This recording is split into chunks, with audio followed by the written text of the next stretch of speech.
आप देख रहे हैं न्यूज़ नॉक। जानते हैं आज की ब्रेकिंग न्यूज़।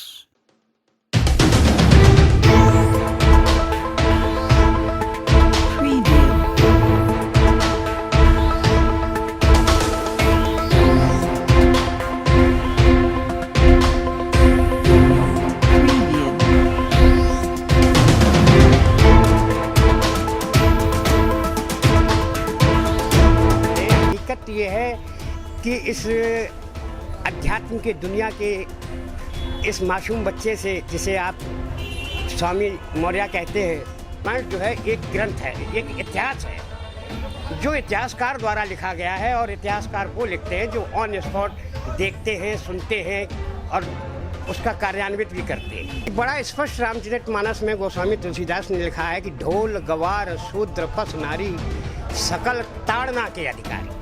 यहाँ नमस्कार दोस्तों, आप देख रहे हैं न्यूज़ नॉक और मेरे साथ इस समय है बाबा जी। और ये बाबा जी जो है वो पीएचडी कर रहे हैं। आपको पता है, पीएचडी, बहुत पुरानी पीएचडी कर रहे हैं। इनका नाम है त्रिकालगिरी महाराज जी और इनसे बात करते हैं। बहुत बहुत स्वागत है आपका न्यूज़ नॉक पर। जी हाँ, बड़े दिनों बाद आपके पास आया हूँ मैं। ये जो रामचरितमानस को लेकर विवाद चल रहा है स्वामी प्रसाद मौर्य को, क्या कहेंगे इसके बारे में आप? हेलो। हाँ अमित बाबू, बहुत बढ़िया क्वेश्चन किया है आपने प्रेस के माध्यम से। और आज आपने जो ये क्वेश्चन किया है, इसका बहुत बड़ा बवाल बचा हुआ। कहने का तात्पर्य ये है कि ये राजनीति, हमारा अपना सोचना है कि भारतीय राजनयिक और राजनेता जब तक ये स्वार्थ के चूल्हे पर अपनी राजनीतिक रोटियां सेकते रहेंगे, तब तक ना देश का कल्याण होगा ना देश की जनता का। ऐसा मेरा सोचना है। रामचरितमानस, गीता, पुराण, वेद, पुराण, शास्त्र, उपनिषद, दर्शन, मीमांसाएं, संहिताएं, ये जहाँ एक तरफ गूढ़ है वहीं दूसरी तरफ रहस्यमय है। इनका, ये राजनयिक लोग इनकी तो काखा गाघा भी नहीं जानते हैं। हकीकत ये है कि इस अध्यात्म की दुनिया के इस मासूम बच्चे से, जिसे आप स्वामी मौर्य कहते हैं, इनसे ये पूछा जाए कि अध्यात्म की क्या परिभाषा है तो लाजवाब हो जाएगी। दूसरी तरफ हमारे वेदांतिक रीतियाँ, ये रामायण, गीता इतने गूढ़ हैं, रहस्यमय हैं कि इनकी तो यथास्थिति अवलोकन कोई कर ही नहीं पाया और न कर पा रहा है। मेन बात ये है अमित बाबू कि सबसे बड़ा क्वेश्चन ये बनता है कि गीता कि रामायण, रामचरितमानस और महर्षि वाल्मीकि रामायण में, दोनों में इन लोग अंतर क्या है।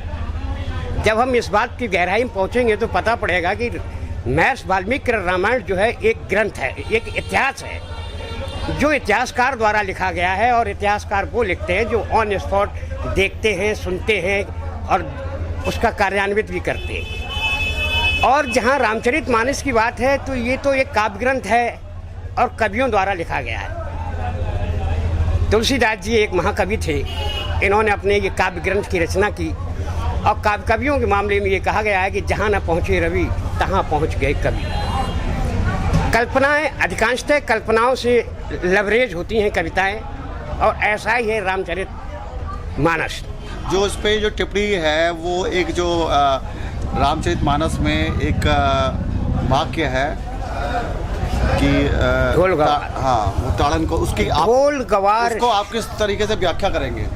हाँ विद बाबू, सबसे बड़ी तो बात ये है कि बड़ा स्पष्ट रामचरितमानस में गोस्वामी तुलसीदास ने लिखा है कि ढोल गवार शूद्र पस नारी सकल ताड़ना के अधिकारी। यहाँ विशेष बात ये है ताड़ना।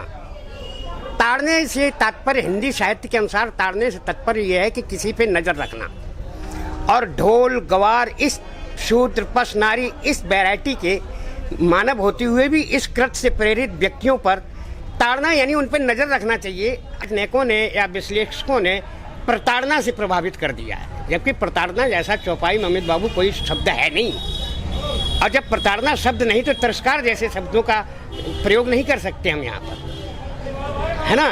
तो बड़ा सीधी शूद्र, यहाँ पे शूद्र शब्द है, शूद्र से क्या मतलब है? शूद्रता से मतलब ये है कि जैसे कि येषु न विद्या तपो न दानम ज्ञानम न शीलम गुणो न धर्मम ते मृत्युलोके भव्भार भूता मनुष्य रूपेण मृगाचरन्ति। यानी शूद्रता से मतलब ये है कि मनुष्य होते हुए भी हम नीच कर्म करें, उस बात से शूद्रता से प्रेरित किया गया। मानव तो आजकल कोई शुद्ध हुआ ही नहीं अभी तक। मानव तो सभी मानवीय पुत्र हैं और परमात्मा के अंश हैं, इनमें शुद्धता जैसी तो कोई बात है ही नहीं। लेकिन हिंदी शब्दों का सही व्याख्या न कर पाना, हिंदी साहित्य के सही शब्दों की विवेचना न करना, हमारा ये मानना है अमित बाबू कि किसी चौपाई की ट्रांसलेशन या सही अर्थ जानने के लिए सबसे पहले उसका सामान्य अर्थ जाने, उसके बाद उसका भावार्थ जाने, उसके बाद उसका गूढ़ार्थ जाने, तब कहीं बेटे जाके चौथी स्टेट में पता पड़ता है जाके कि आखिर हमें ये चौपाई कौन सा दिशा निर्देशन दी रही। एक आजकल बागेश्वर बाबा धाम का बड़ा डंका बजा हुआ है पूरे वर्ल्ड में, और चमत्कार से वो हिंदू राष्ट्र तक पहुंच गए हैं, क्या कहेंगे? ऐसे तो चमत्कार अमित बाबू, ऐसे तो चमत्कार जो है आगामी पिछले भविष्य में भी बहुत से लोग दिखाते रहे। चंद्रा स्वामी जैसी हस्तियों ने चमत्कार दिखाए, लेकिन ये एक फिजिकल अट्रैक्शन था माइंड वॉश करने का। इसमें चमत्कार जैसी कोई वास्तविकता नहीं है, नेचुरलिटी नहीं होती है। अब उनने माइंड वॉश अपने संगठन में, अपने यूनिट में माइंड वॉश करने वाले आदमी रखे, जैसे आसाराम बापू ने रखे थे। उनने माइंड वॉश किया तो आदमी उन्हें भगवान समझ बैठा, जबकि एक कथावाचक भगवान हो नहीं सकता जो मानवीय गुणों से प्रेरित नहीं है। और आज की जहाँ तक चमत्कार की बात है, चमत्कार कथावाचक चमत्कार तो आज तक न कभी कर पाए हैं, न भविष्य में कोई ऐसा इतिहास के कोई अंक बताते हैं कि किसी कथावाचक ने कोई चमत्कार किया। चमत्कार तो एक दैवी अनुकंपा है जो स्वयं नेचुरल होता है। आज के परिवेश में, भौतिक परिवेश में जीने वाले व्यक्ति में खास तौर से कथावाचकों में ऐसी कोई क्षमताएं नहीं है जो चमत्कार जैसी बात कर। आप चैलेंज कर रहे हो? जी हाँ, दैट इज द चैलेंज। हम नागा सन्यासी इस बात का चैलेंज करते हैं। शास्त्री को आप चैलेंज कर रहे हो? जी हाँ, अगर इनके पास कोई चमत्कार है तो हमारी एक काट का अगर काट करके दिखाएं तो हम सा उम्र इनके शिष्य बन जाएंगे। लेकिन नेचुरल होना चाहिए। बात ये, हमने अथाह में, मैं एक शोध करता हूँ, रिसर्च करता हूँ हर पॉइंट पे, मैंने ये देखा कि आज की परिवेश में चमत्कार जैसी कोई बातें नहीं है। ये सब गॉड गिफ्ट है और नेचुरल ऑप्शन है ये किसी तरह का। और इन लोगों ने जो प्रभावित किया वो एक मनोवैज्ञानिक साइकोलॉजी साइंस का एक इफेक्ट था। महाराज जी, आपने पीएचडी कर रखी है, किस विषय में पीएचडी करी है आपने? Natural science. कब करी थी? 1971 के बैच में। 1971 के आपके बैच के ये है, नेचुरल साइंस में इन्होंने पीएचडी कर रखी है और बहुत कुछ जानते हैं, आयुर्वेद के बारे में बहुत कुछ जानते हैं। कभी आयुर्वेद के बारे में आपकी चर्चा करेंगे महाराज जी आपसे।